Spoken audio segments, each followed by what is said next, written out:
Er du klar? Jeg har en fun fact. Vidste du faktisk godt, at studiet det har vist, at hunde er enten højre eller venstre hånd. Ikke alle hunde, men at hunde faktisk har en dominant pote, ligesom vi har en dominant hånd. Så det vil sige, når jeg lægger min hånd frem på det, så har Luna også en dominant pote. Kan man se? Se. Og det har hun faktisk. Den er ret markant, Luna. Pote. Vidste du godt det? Og det er faktisk fordi, der sidder noget helt neurologisk, der gør, at ens hund den vælger. Det er ikke kun noget med vanen, når vi sidder på højre og venstre side. Eller at vi ligesom skal tilbyde at gå på den ene side. Der er noget helt sådan grundlæggende godt for din hund ved at gå til højre og venstre i forhold til ryggen, så den naturlige bevægemønster.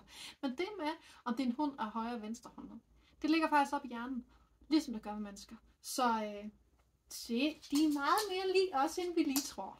Så det var en fun fact. Vil du også gerne blive inspireret og nysgerrig, jamen så følg hundeglad. Og har du noget, du gerne vil blive klogere om, jamen så husk at spørge os, for vi er klar til at svare på netop din nysgerrighed, eller måske et spørgsmål omkring produkt eller noget med hund.